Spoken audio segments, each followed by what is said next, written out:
Hello, welcome back to Firesense Gaming. My name is Ben, and today we're going to continue on with Brass Restoration. So last time out, we restarted on Kouri's route. So we're going to pick it up on the second day here. Yeah, I'm bored. I don't have anything to do on the weekends. I washed my face, ate breakfast, and rolled onto the couch in the living room, but I have nothing else to do now. I'm bored. I don't know how to spend time elegantly like a bourgeois wife. I used to play the practice drum at home, but I can't now. Come attack me if you see an opening. Even though I scream, the silence continues. The sounds of me rolling on the couch echoes through the room. Scratch, scratch. I scratch my butt in vain. Man, maybe I'll go to the arcade. But I don't feel like going anywhere loud right now. I want to go to a quiet place if I'm going somewhere. Alright, let's say I'm going somewhere. Now let's figure out a place where I can go. A quiet and non-stressful environment. Search through the database in my head and look for the qualified locations.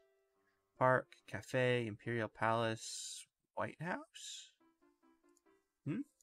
It's calling me? Something's calling me. I know this feeling. A unique smell and a quiet atmosphere, flowing knowledge with an unlimited entertainment. Books are calling me. The paper, the ink, the mind of the books. The best information media, books are calling me with their thousands of different topics. I have to go. They want me, just like how I want them. They want me, so I have the obligation to embrace them. Alright. I get it from the couch, grab my wallet, leave my house. Why am I here? A unique smell fills the air. Dude, you literally just said you wanted to go here. This guy's an idiot. The air feels comfortable. People are looking at the rows of books or actually reading them. This place looks like a bookstore, no matter how I look at it. I look at the register to see a cashier looking at me suspiciously. Behind him, I see a man maintaining his model gun, or so I hope, while looking at me. Well, I'm sure I look suspicious standing by the entrance. I guess it can't be helped. I can't go home empty-handed, so I'll buy something. I won't ask any questions about the people working here. I forget why I came here and head to the manga section. There, I find kids manga, teenagers manga, girls manga, doujin, adult manga, and Herlock's regret log. Was there something strange mixed in there? It's not a ship log instead? The title and the cover scare me, so I get away from the area. As I exit the store, I see that there's the music section on the other side of the manga section. Well, it's not like I'll be playing music. I don't know who I'm talking to. I shake the words out of my head.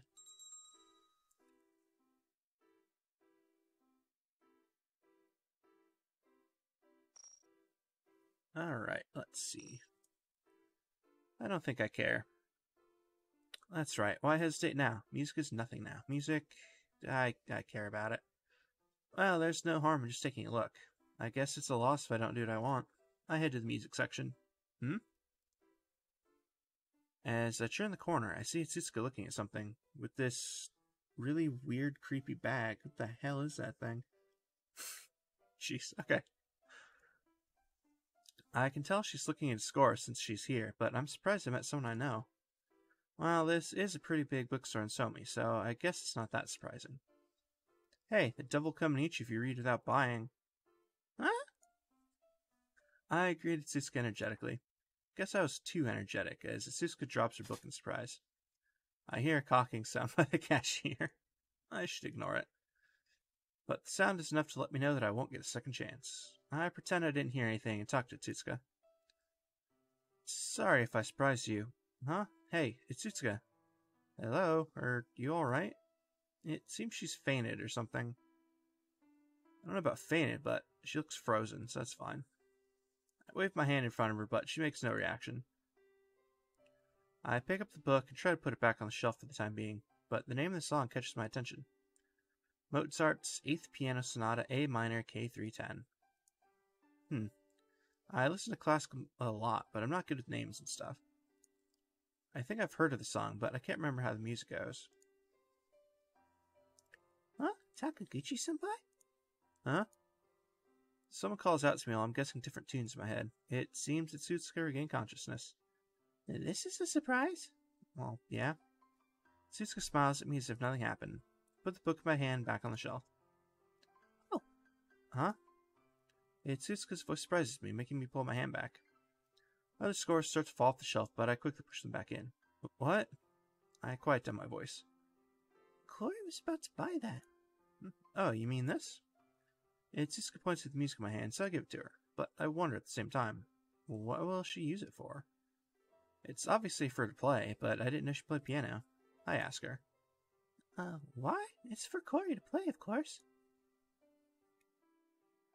She answers as if it's the most natural thing in the world. Oh, I see.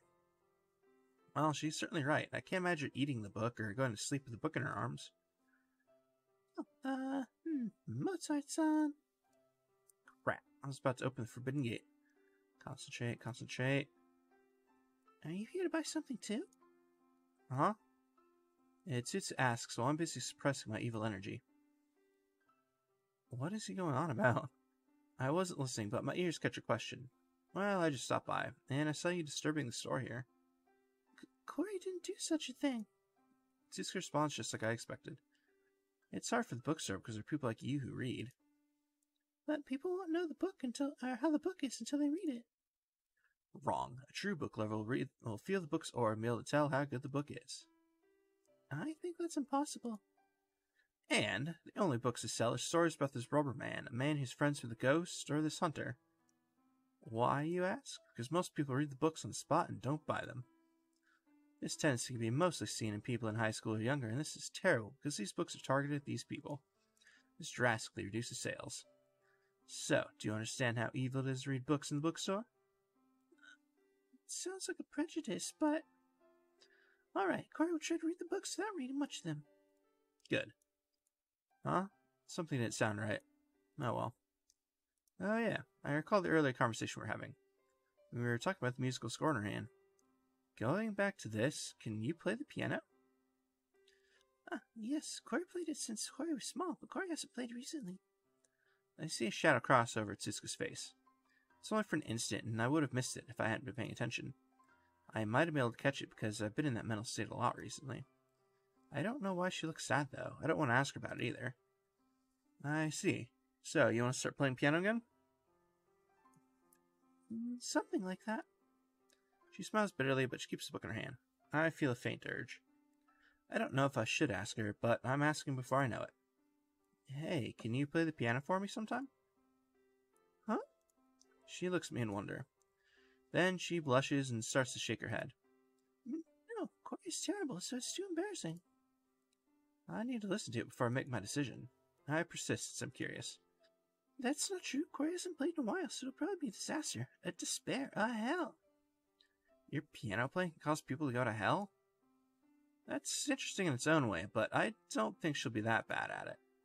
She has a great sense of rhythm, and her sense of pitch is excellent. She might be perfect, so I'm pretty sure she'll be good. Itsuka's too good to limit herself to just percussion instruments. Let me hear it. I want to hear you play piano. It's too embarrassing. That's not true. I have confidence in your skill. Even though you haven't heard Kouri play? Who do you think I am? My dad is a world-famous percussionist. My mom was a world-famous cello player. Don't take me too lightly, Itsuka. So it's decided now. Decided? Well, okay. Kouri has nothing to lose. My wholehearted persuasion must have worked. She walks to the register, so I follow after her. Thank you very much. She takes the bag from the cashier. What are you going to do now, senpai? Huh? I'm thinking of going home. Itsuka turns to me with a smile. And do you want to walk to the station with me? Well, I don't mind. Right, let's go. Itsuka walks out the door with a smile. I start to follow after her, but a cold metal object is placed by my head. Did you come here to horse around? A cold pressure. Pressure should cause anyone to shake and cower in fear. I think a gun is pointed at my head. So this must be the guy that had the model gun earlier. Actually, I was giving that girl a present. Ha, I don't like those kinds of jokes. You can tell? That's right. Well, you can die now. Hold on. What? Can you shoot the safety on? I guess so. A loud sound echoes through the store. The people in the store freeze and hide in the corners as they figure out what went on. I'm standing at the entrance. In front of me is the unconscious employee. You can avoid a bullet if you know when it's fired. I twisted my body to get the gun off my head right when he fired. Using the momentum, I backfisted him on his head. question about the safety is a well-known technique. It causes the shooter to hesitate by making him wonder if the safety really is on. But the technique only works against inexperienced people, since skilled people like him will shoot without hesitation. But I took that into consideration and provoked him to fire. I knew he'd fire right away. Sure enough, he fired instantly and fell right into my trap. Alright, apparently this dude's a ninja or something. Alright, come back some other time. Well, I'm the one going away. No, something's wrong. A normal Japanese citizen is carrying a gun, but I ignore it and look away from the truth. That was a dream. It was a dream for sure. Definitely a dream. I convinced myself. Oh, what are you doing there, Tsutsuka? Tsutsuka is sleeping right outside the bookstore. Is she having a siesta at such a place? But why? She's talking in her sleep. Wake up, getting in people's way. You're also turning really blurry. We found the suspect of the gunfire, but he seems to be unconscious. I see a few cops behind me, but I'll pretend I didn't see that. I put my hand in front of her head. If you don't wake up, this is what I'm gonna do. Eh?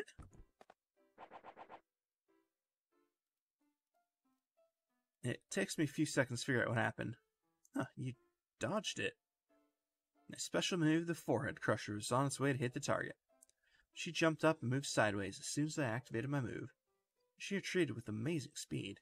It's much faster than her usual movements. That was close. Whoa.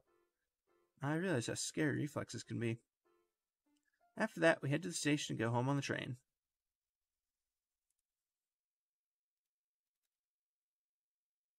Alright, that was a weird day.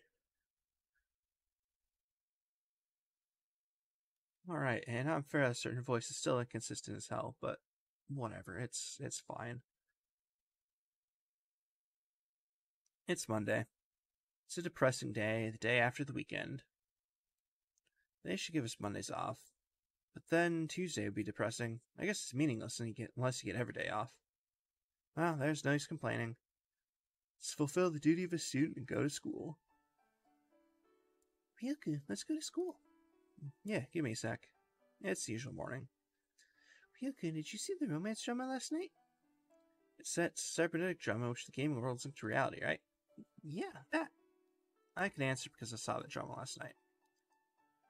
By the way, I'm not interested in romance dramas, but I'm forced to watch them since Minori comes and recommends the dramas to me like a stalker if I don't. Yes, I know we've already read this like twice, but whatever, it's fine. The way she forces me. Here's an example. Hey, Ryuku, the famous romance drama starts today. Here, it's really good, so you should watch it. Alright. I reply half-heartedly. I don't like girl comics or romance dramas. I hate watching them because I think such convenient love is unrealistic. Well, I guess putting normal love into drama is boring. Minori's still talking. Aunt, the star of the drama's on this magazine. The chance for girls to hear when she bumps into this good-looking guy, becomes friends with him. The guy happens to be in a class, she gets a seat next to him. Hey now. Huh? Isn't that too ordinary? Even an 80s girl manga wouldn't have such events. I didn't tell you everything yet. Minori looks unhappy. Go on, then. Well, the guy's the most popular guy in class, so the heroine makes enemies of the rest of the girls since they're jealous of her. It still sounds normal. She gets thumbtacks put in her shoes and a dead cat with its stomach cut open on her desk. That's getting a bit inordinate. The jealousy builds up and someone starts going after the heroine's life. A girl with a similar stature gets killed one night and the drama becomes a mystery and they start looking for the killer. That's just getting troublesome.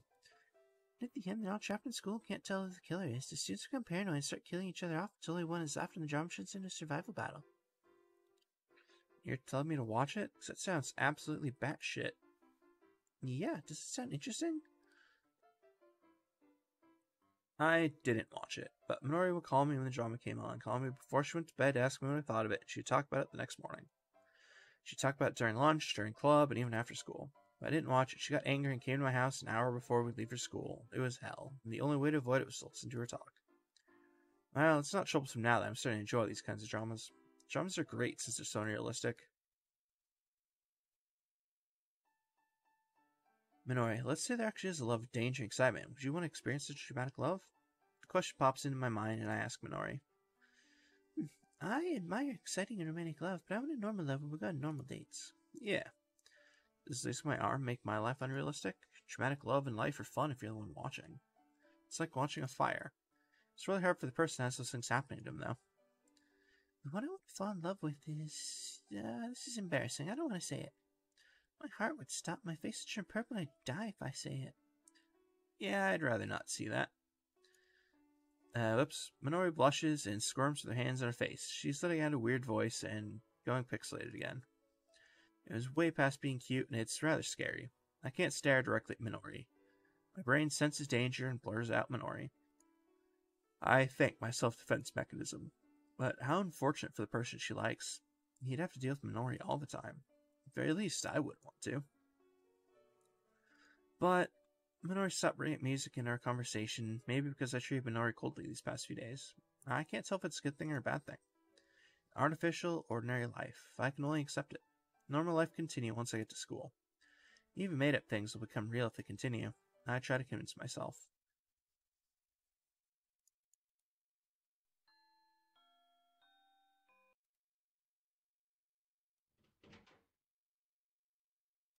Oh, Oni-chan? Hey. I see Spomichan as soon as I open the door of the club. She runs to me with her usual quick steps, but her words are totally unexpected. Why are you here, Oni-chan? Huh? I'm not saying you shouldn't be here, but, Seems she doesn't know how to say whatever's on her mind. I decided to wait for her. So you're coming back to the club? Whoa, this is the club? I didn't notice. I didn't ask Katsuko when or where she played the piano. I came here instinctively, but she didn't say she played the piano here. I think it's just me, but it's awkward to be here. I feel like an outsider. Spomichan brings up something different while I'm thinking. By the way, did you do something to Uriyuri? Huh? Spomichan looks serious. No, she doesn't. She's been acting really strange since this morning. She'll sigh, smile, and twist her face in terror. That's certainly scary in many different ways, but it has nothing to do with me. I did see her yesterday, but I didn't do anything to her. I don't know. You sure? Yep. Okay. That Spomichan starts to walk around and think. In less than 10 seconds, she loses track of reality. Oh, good Uriyuri. Do you have an idea? Could she have gone that far with Oni-chan? Yeah, that pervert, that's embarrassing. Yeah? Good. I'm scared, so I push Spomichan, who's embracing herself and wiggling around. I hope this stops her. What? You after me too, Oni-chan? No. That was weird. No, I'm not. I'm going to be violated by someone I consider as my brother? Spomichan pinch. Gal? Okay. Someone please help me. I can't stop her.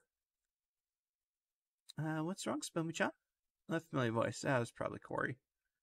I figure out who it is and understand the saviors come. Oh, no, it's Kotaro. Oh, Kotaro-san. She opens her eyes so wide that I see the usual expressionless Kotaro in her eyes. Well, nothing happened between Oni-chan and I. So, I'm for Kotaro-san. It's nothing, I'm sorry. Spomichan panics and runs out of the room after she apologizes. Kotaro is confused as hell. What's wrong with her? Kotaro tilts his head in wonder. You have it hard. I pat Kotaro on the shoulder and sit down. Wait, why did Spomichan talk to me? I replay her conversation in my head. Oh, right, she's saying something about Atsutka. I look around the room, but she isn't here yet. That's weird. Something's wrong. She's a hard worker, and she always comes here as soon as class ends, as far as I know. Seeing that Spomichan is in the same class as here, she should be here as well. The committee that she's part of doesn't meet often at this time of year. Is it something like a family emergency? If that's the case, I should give up on listening to her play piano for today. We'll wait for her. Nah, it's too early to decide. There's still a possibility. There are many other reasons to be late. For example, the clock tower in London, England is behind schedule. She'll come. I decided to keep my faith in her. Oh, it happens right after that. As she slowly creeps into the room, I notice the door being slowly open. See small ponytails swinging through the crack. It seems she doesn't notice me. After a while, she sighs with relief and steps into the room. Our eyes meet in the next instant. Kouri ran away now. Nope. I instantly grab a hold of her as she tries to run away. Please let go, Senpai. No. She tries to struggle away, but she can't get free. If you don't let go, Kouri will call the Time Patrol. Since when did I become a time criminal? Oh yeah. Bad boys like you will be held captive by this beautiful machine woman with a black hat. I certainly don't want a machine body. On top of that, Ide-san will run wild and everyone's gonna die. Wait, who the hell's Ide-san? You're gonna die as well? Sakaguchi-senpai is a meanie. She stops resisting. She sighs and turns to me hesitantly. So, do you need something? She must know it's coming, but she asks anyway. So I answer, let me hear you play the piano. Kouri refuses. I reject your refusal. You can't do that. I can, and I just did. Do you really want to hear it? She sounds like she doesn't want to play the piano from the bottom of her heart. But why doesn't she want to play? Considering her personality, I bet she's not confident, just embarrassed. Oh, I see. Itsuko's acting strange because she's worried about playing piano. Then, yeah, okay. You don't have to if you don't want to. I don't want to force you. But I do want to hear it. Can you play the piano for me? Itsuko changes her expression after I get serious. She must be debating over whether or not to play. She's frowning, looking around, and muttering something. Her reaction looks strange, but she must be thinking. After about 3 minutes, Itsuko finally faces me. Kouri honestly isn't confident, but Kouri will try because you asked. Wow, thanks. You sure are cute. I show my love by flicking her forehead, but Itsuko runs to the piano to get away from me. She must have gotten permission from the teacher already. She takes out the key from her pocket. She opens the piano, takes the cover off the keys, sits down, and puts her foot on the pedal. Kouri's ready. Hey, I see. Hey, you forgot the sheet music. She said she's ready, but the sheet rack is empty. She's foolish like always. It's fine. Kouri has the song memorized. Yeah, if you understand, go... Huh? She has it memorized? You're not kidding, right? No, what about it? Nothing. She memorized it? That whole thing in a day? Isn't that impossible? Yeah, I mean, it could be a different song, bro. Itsuko puts her fingers on the keys and is ready to play. Then Kouri will start. That she makes a serious expression. She seems to take the rhythm in her head as she waits a few moments before she starts. 8th Piano Sonata A minor, K310. Alright, apparently it is the same song. The easy flowing yet jumpy melody is definitely what she bought yesterday. It's less famous than number 11, third movement, the Turco March, but I hear this is the best masterpiece out of all the Mozart piano sonatas. Just hearing it makes me realize how good it is, but what attracts me to this music is the skill of the performer. The music hits my heart much more than the version on a CD I once listened to. I can't tell what it is, but something's definitely different. Is it because I'm listening to it live? No. Is it because she's using an expensive piano? No. It proves that the melody created by this performer, called Itsuko Kouri, exceeds the performance by a pro pianist. I've made my way to by the piano before I noticed it, and I've been ignoring the music and watching Itsuko. I didn't notice until now, but her white, long, slender fingers are suited for playing the piano. Her fingers flow across the keyboard without hesitation. I look at her face. The tension she had has disappeared, and it looks like she's smiling. My heart beats loudly at that moment. Huh? I'm surprised my heart started beating fast. I try to figure out why, but the melody from the piano interrupts my thought. But it's not unpleasant, and my heart calms down as I listen to the melody. The song ends, and Itsuko stops playing. She looks happy as hell about it. She's looking at the ceiling, looking refreshed. I'm standing behind her, stunned. Kouri managed to play it. I finally get myself together at her voice. Yeah, but I'm still immersed in her music. Itsuko looks at me suspiciously. What? I bluff, but her expression doesn't change. We glare at one another, but the change occurs suddenly. A sob. Her eyes start to water and she bites her lips. My mind freezes. Kouri tried hard, but it wasn't good, huh? She closes her eyes and cries. Alright, that was awful. Her cry echoes throughout the room. This room should be fully soundproof, but the sound's echoing around. How scary. No, that's not the point. I'm being too calm. Can't even comfort her like this. I need to change the state of my mind. Let's see. Okay, let's do this. Oh, calm down, calm down. Jeez. I don't even know what that sound was. It doesn't seem like she's calming down. I guess I'll have to be direct. It's Kouri. Grab her face to stop her from moving around. She stops crying from surprise, and I take the chance to tell her how I feel. Your piano was really great. It was excellent, the best. You said you're not good, but you're actually good. You liar. Liar? Well, that's not important. I look over her face. I'll put it simply, you're much better than you think. That's not true. Then that would mean most of the high school pianists are playing something that's unbearable to listen to. But that's not... She still tries to argue back. That's just like her, but I'm irritated today. Hey, it sounds like you're making fun of me if you keep denying it. Kouri's not trying to make fun of you. Oh, I see. I realize it's causing irritation. I'm probably jealous of her. She's not good at percussion, but she still has another instrument she can play, and I'm jealous of her. I can't do anything because I lost my arm. It's Itsuka. Huh? You should try a lot of things. She tilts her head in wonder. It's cute how she tilts her head so far that I think she might fall to the side. Well, let's clean up. Oh, okay. We clean up after ourselves. It only takes about 30 seconds, but the teacher will yell at us if we don't do this. I'm jealous. You have a way to express music even if you don't have percussion.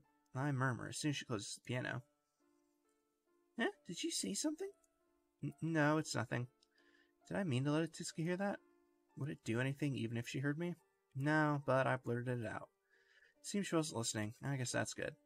Then I'll be going home. I decided to head home before I blurted anything else out. Oh, you're going home already? Yeah, I'm satisfied because I got to listen to you play piano. I see. She hangs her head. I'm satisfied, but it seems she's not. I'm sure she wants me to practice or something. I push her to do something for me, but I'm doing nothing in return. But I look at my left arm. All I see there is a hanging sleeve. I make up my mind after seeing it. I'll go home today. I can see myself taking it out on her again if I'm feeling depressed like this. It should be better for the both of us if I just go home. See ya. I poke at Tsuka's forehead. I smile when she looks up and leave the room. Nice. Alright. Well, it seems like it's going to be an interesting route so far. But I guess we'll see what happens. So yeah, seems like a good place to end the call for today. So as always, thank you very much for watching, and I hope to see you next time.